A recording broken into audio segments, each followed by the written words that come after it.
What's up guys, it's me, it's Key, and today we have a crossover video on And the Boys. Now the question to be answered in this video is the Guardians of the Globe strong enough to beat the 7 from the boys? In this video, I'll be putting the 7 towards the end of the season 2 up against the OG Guardians of the Globe. I want to point out that I have not read the comic for the boys, but I do have a lot of knowledge on the whole overall story. But I will definitely be reading that shit now that I'm done with the Invincible comic. Now for this video, I won't be including Omni-Man in this versus, even though he did closely work with them for around 20 years. Also, he has never officially been a Guardian, and this way I can keep the fight at 7-on-7. Now first up, I'm going to hop straight into each team and the abilities that each character has. So let's start off with the 7. First up, Homelander, aka Homewrecker. Homelander is the leader of the 7 and the strongest as well. Now some people got annoyed because I called Omni-Man a carbon copy of Superman, but if you think this nigga Homelander isn't a Superman copy, I don't know what the fuck to say to you. So Homelander's abilities is that of a Superman, though I don't think he's nearly as powerful as him in any way. And I say that because Superman is just overpowered as fuck, and I don't think Homelander is that over fucking powered. Also, we don't see any crazy feats from Homelander that will even lead us to believe that he's on the same level as Superman. But with that being said, I do think he is the biggest threat to the Guardians. Next up is Queen Maeve, aka Wonder Woman. So who the fuck is Queen Maeve? I said this before and I will say it again. Wonder Woman. Honestly, the best way I can describe Queen Maeve is a nerfed Wonder Woman. Like, I don't know how else to put it. So we know she's super durable, but she did break her arm stopping a bus from falling on a group of kids. So I'm not sure how durable she is, and I don't know if she'd be able to last that long in this fight. Next we have Stormfront, aka racist bitch. Now Stormfront's power is the ability to manipulate plasma and charge molecules with electricity to shoot electrical blasts. But if you've seen my video breakdown on this bitch getting jumped, then you know that I call her ability her lightning shit. Now Stormfront is definitely going to be the 7-second heavy hitter. She is super durable, has super strength, and has a pretty good healing factor, along with the fact that her lightning shit also temporarily stuns the people she uses it on. So Stormfront will also definitely give the Guardians some problems. Next up we have A-Train, aka A-Nigga. So A-Train is another watered down Flash clone, which isn't really an insult because speedsters in general are extremely useful. But when you have OP niggas like Flash running around, it just kind of makes you underappreciate the rest of them. When it comes to A-Train, he could be useful for the 7 if it wasn't for the fact that he's gotten slower and now decides to shoot up a drug called Compound V that gives heroes in this universe their powers to enhance his own abilities. Now when I say that, you may think, well, how is that a bad thing? Oh, I'll tell you how it's bad. The first time we see A-Train is after he ran through the girlfriend of our main protagonist, Huey. Now that alone should have you questioning, how the fuck did you run through a whole bitch? I mean, did you see the bitch or no? Now when he ran through this bitch and smeared her shit all over the street, this nigga was fresh off some Compound V. But wait, there's more. Now this time we see another member of the 7, Starlight, fighting A-Train, or trying to at least. And we get to see things slowed down from A-Train's perspective as he dodges Starlight's beams of light. So wait, this nigga can dodge Starlight's beams but can't fucking dodge a bitch in the street? The fuck? Now notice when A-Train stops in front of these light beams, he's kind of slipping up as if he's reacting late. He does get the job done and gets in close on Starlight to push her. But watch this shit right here, man. Look at this nigga, bruh. He's having a heart attack.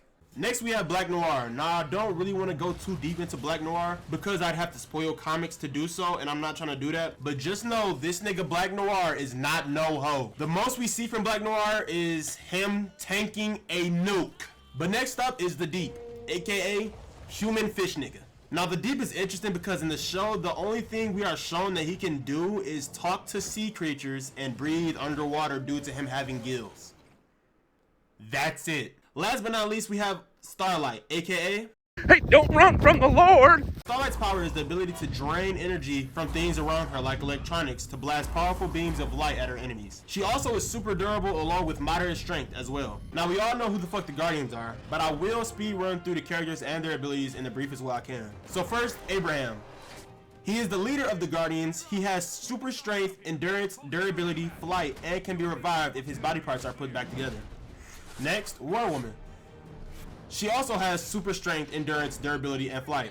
Next, Red Rush. He lives through life completely in slow motion with no ability to change how he perceives time at all, therefore making him fast as fuck, boy. Next, Martian Man. He has considerable strength along with flight and the ability to stretch and change his body. Now we have Green Ghost, and her abilities are flight and intangibility. That's it. Next, Fish Nigga. His ability is squirting water. Nothing else. Last but not least, Darkwing. He has no powers. He's rich. So what does everyone contribute to this fight? Homelander, Stormfront, and Black Noir will definitely be the 7's heavy hitters. They have the ability to dish out the most damage, and they can take the most damage. So they will play the biggest part in this fight. I want to put Queen Maeve in that heavy hitter group too, but I'm just not sure about her ability to take a hit since she did break her arm catching a bus. The Deep is honestly just fucking useless. If you think I'm wrong, I'm sure you'll tell me in the comments, but let's be real, even if they are in an area where the Deep can use his ability to speak to sea creatures, that would still be useless. Honestly, this is the most useless nigga in the fight, and that's saying a lot. So A-Train is significantly boosted when he shoots up Compound V, but is also very negatively affected.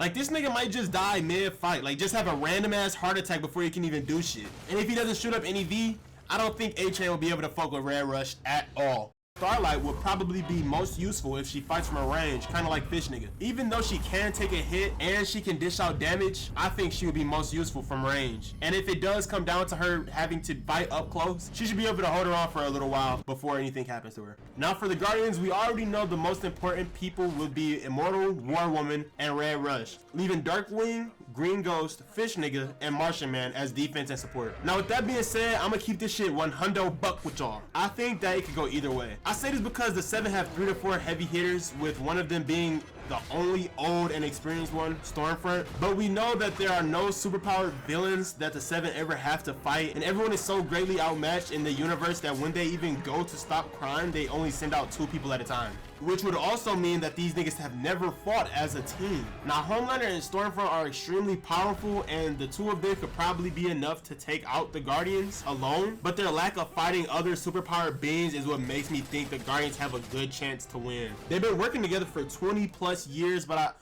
I still just don't know if that's enough. Honestly, I don't know if either team has enough. The 7's never fought as a team, so I feel like a lot of them are gonna die like right off the bat. But the 7 are also extremely powerful and have very strong heavy hitters, so I don't think the Guardians are gonna come out this fight unscathed either. Now when I started off writing my script for this video, I was thinking that the Guardians would be able to win this, and the longer it took me during writing the script, the more I realized the 7 are very strong. They just don't have the experience. But that also makes me think, if they don't have the experience, then the Guardians could easily overwhelm them and jump the fuck out of them after they knock off a couple of their teammates. So with that being said, guys, let me know in the comments down below what you guys think. Who do you think wins?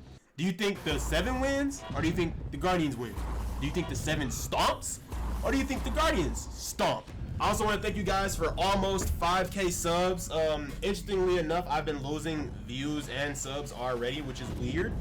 I don't think it's a thing with you guys. I do think that it's a thing from YouTube. So if you could help me out, guys, if you've seen this video and you not subbed yet, drop a sub, drop a like, you know what I mean, or a dislike if you ain't like the video, and let me know what you guys think down below.